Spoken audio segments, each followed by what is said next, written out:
Thanks again for having me. I really appreciate this opportunity to talk to you all about finding the scientific literature in ProQuest Central. And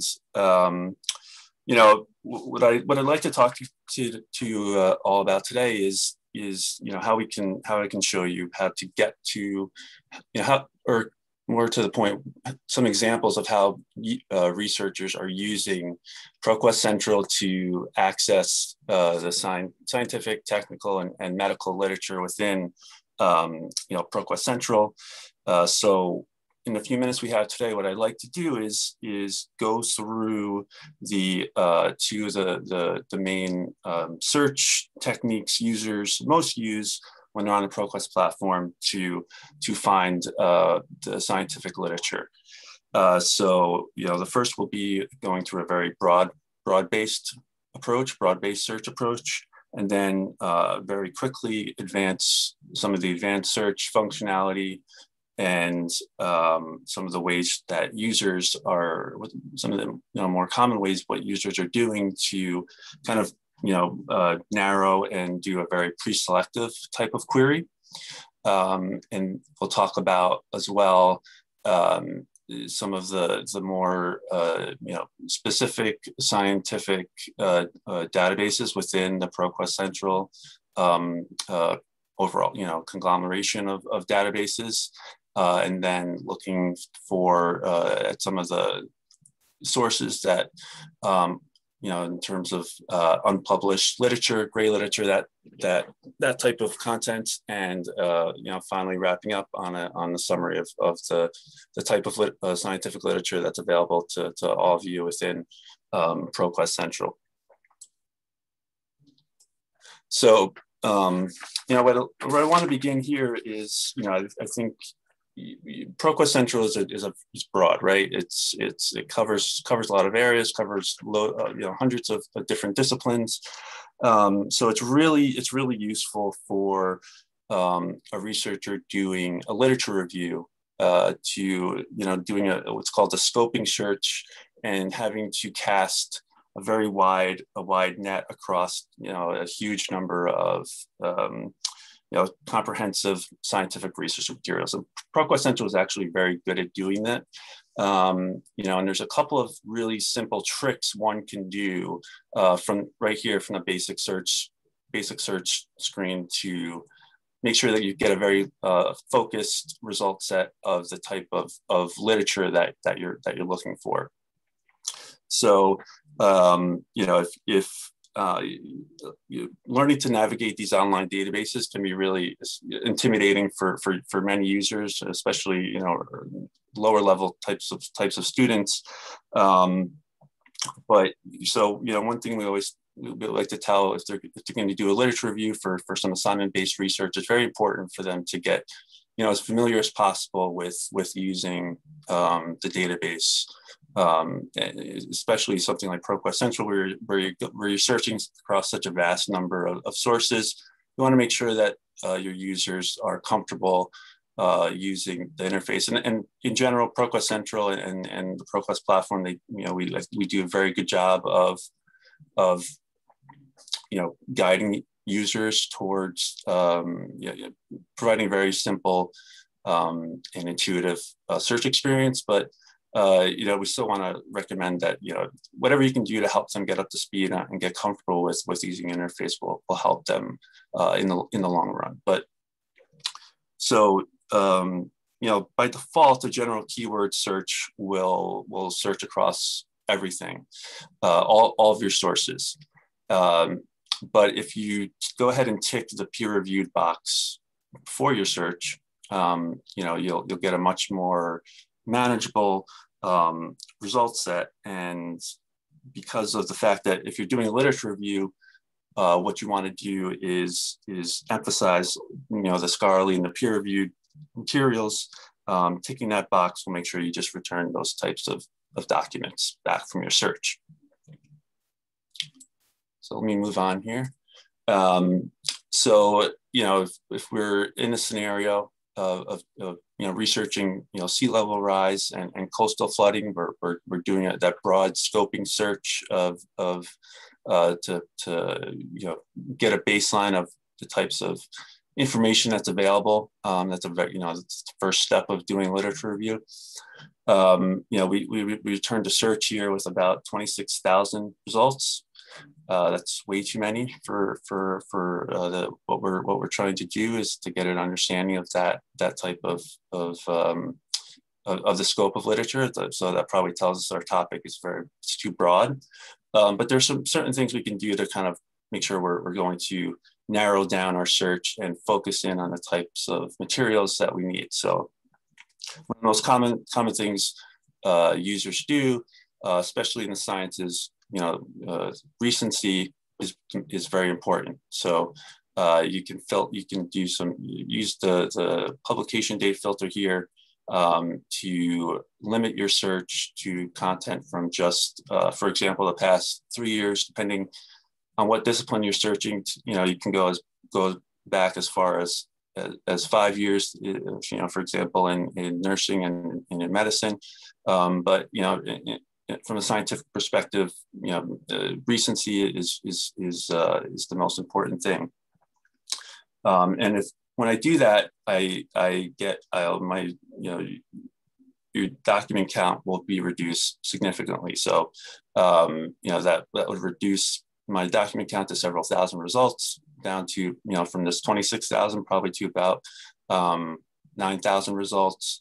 But that's still 9,000 results would be way too many. So what I would do next is, if I was a user, I would probably add another search term to limit even further. So if I do that, I get coastal flooding, and from there, I'll have only about 1,100 results, which is, if it's an undergraduate student doing a literature review, that's probably going to be still way too many. But for a student writing a dissertation or a thesis, that's probably a little bit more manageable for them to work with.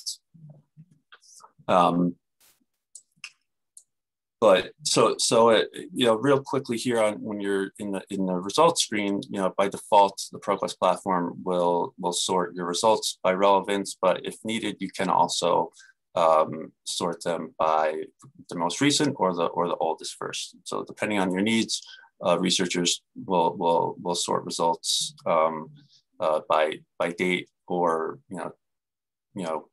usually the best approach is to sort by relevance, though.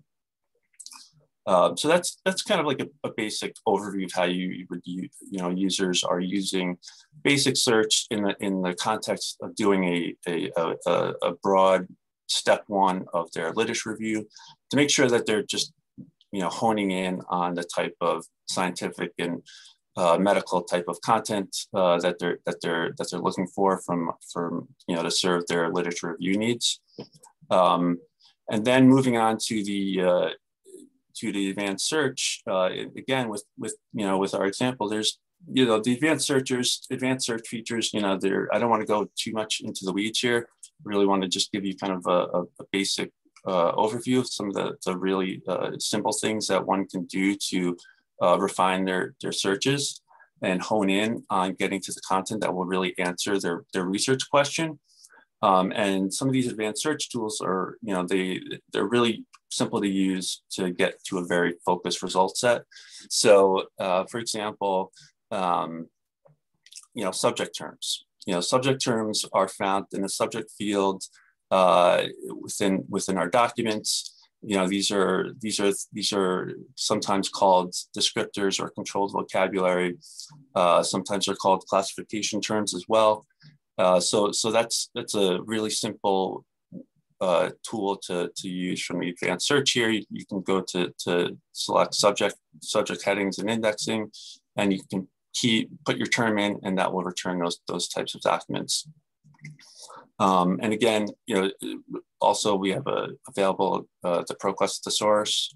Within ProQuest Central is also the mesh thesaurus as well. So you can take advantage, your users, your students, they can take advantage of these types of tools to really hone in and get to the appropriate terms that they'll need to refine their search. So I didn't want to get too much into that, but you know, these are those types of things that helping the users get up to speed with will really help them hone in and answer their research questions much more efficiently, and limit their results to just the type of scientific literature that they need to answer their research question.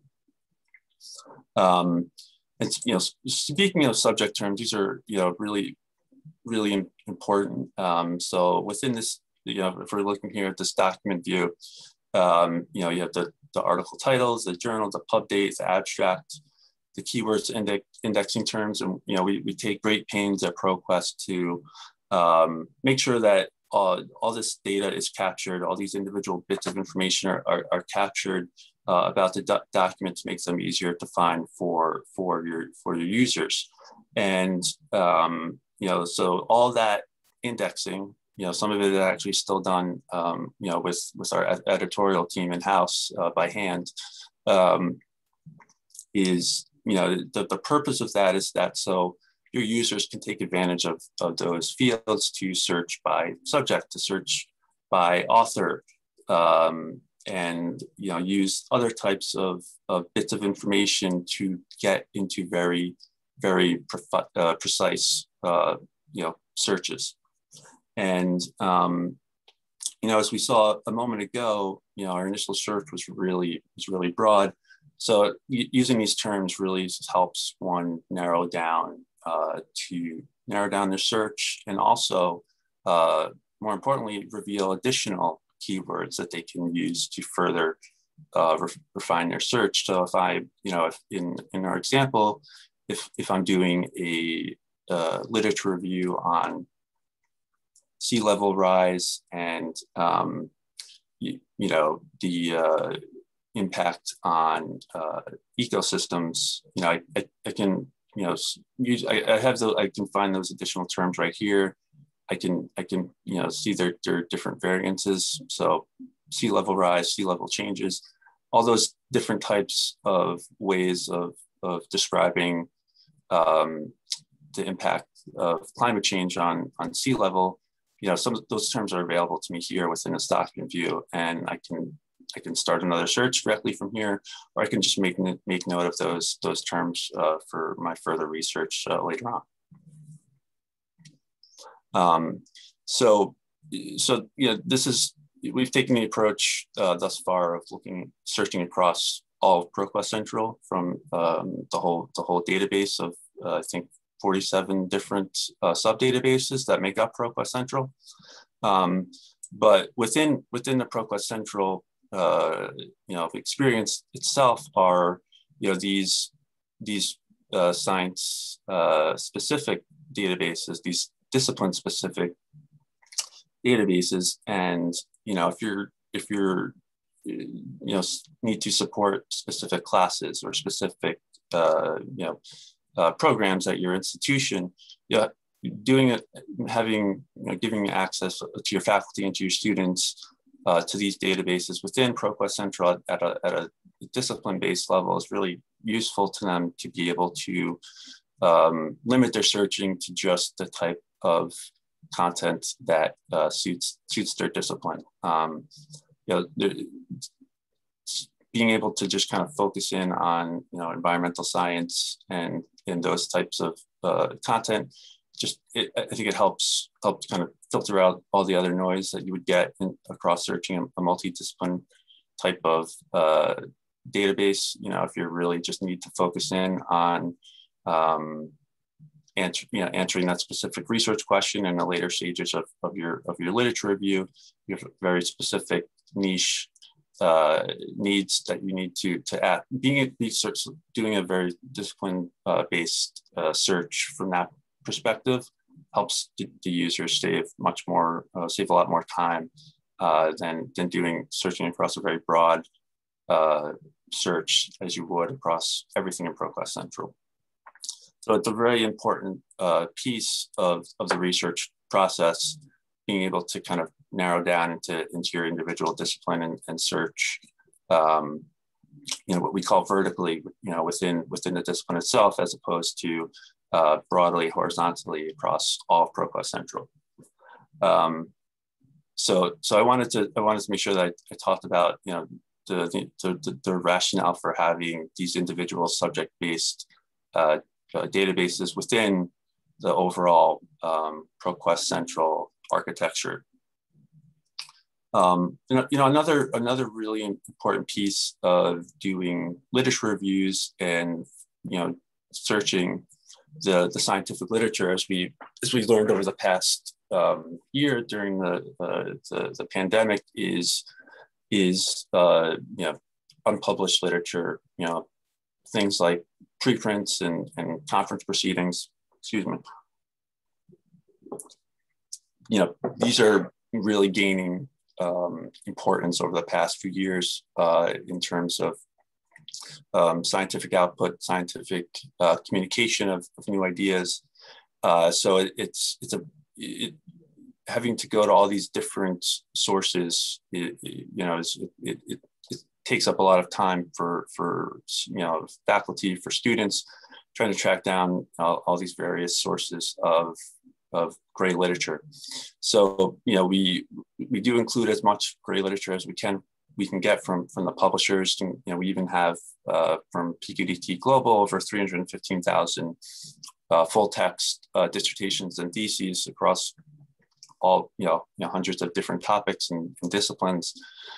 So making sure that your students have access to this great literature, it's an essential piece of the literature review, because just including journal content could bias their findings of their literature review.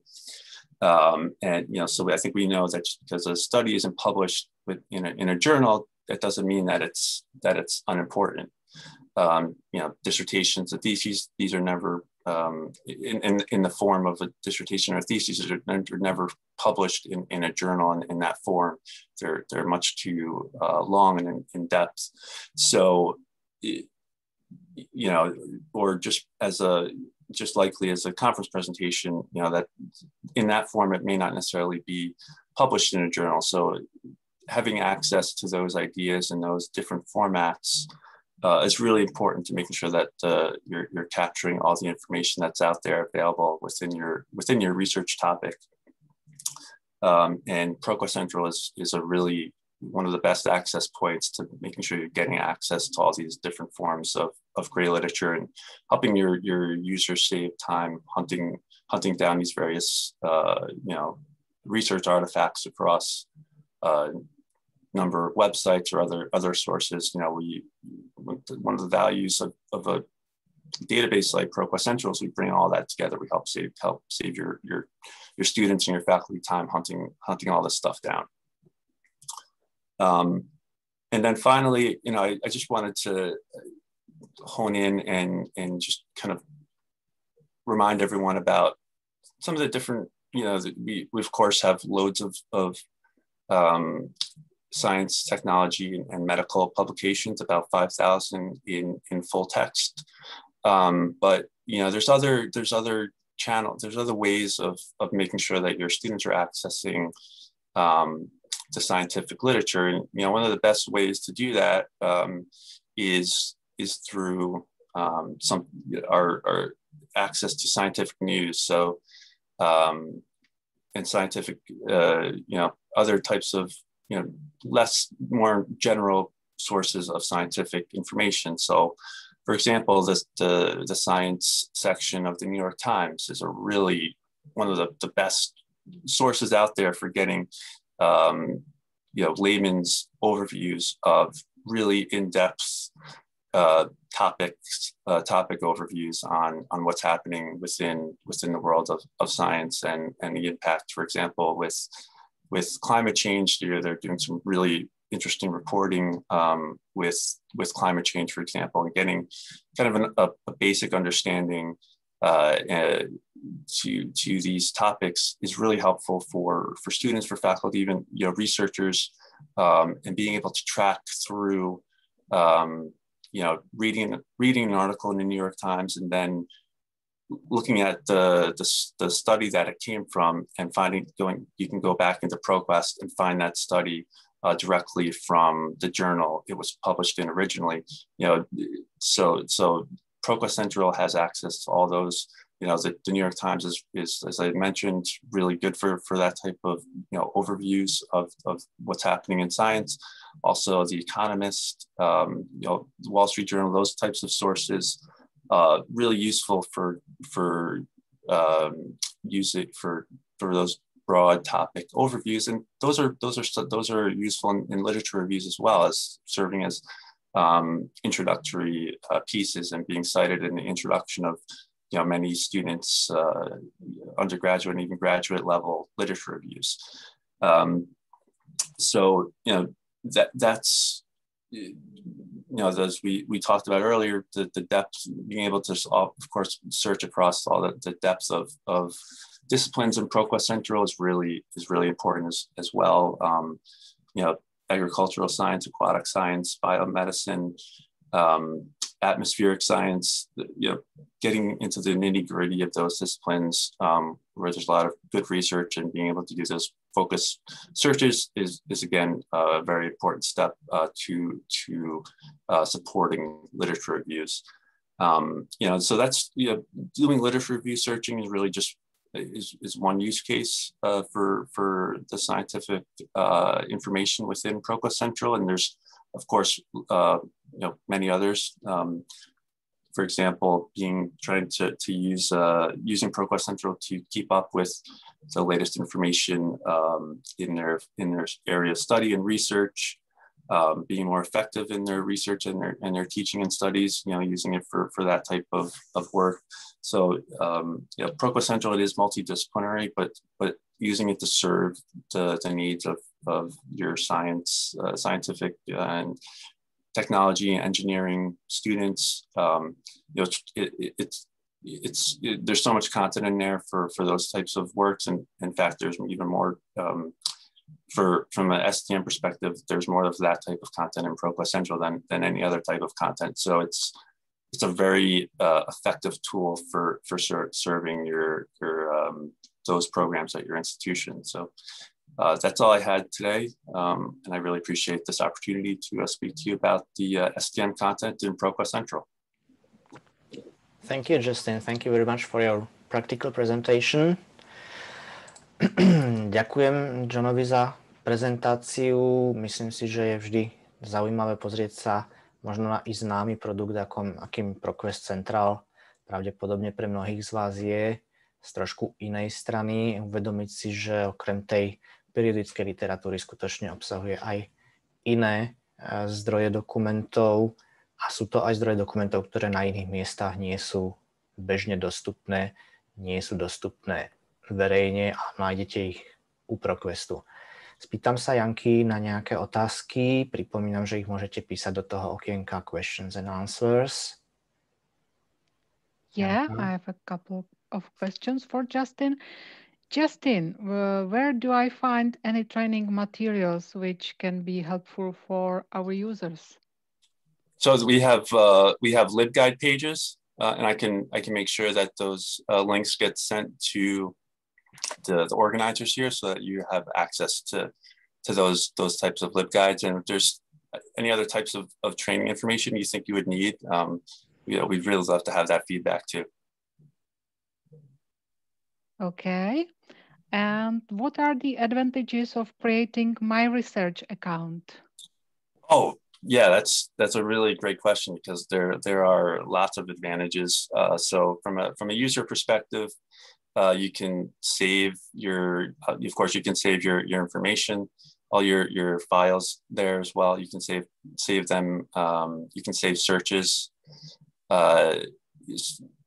So it's from a perspective of having a ProQuest account where you can save all your research, your citations.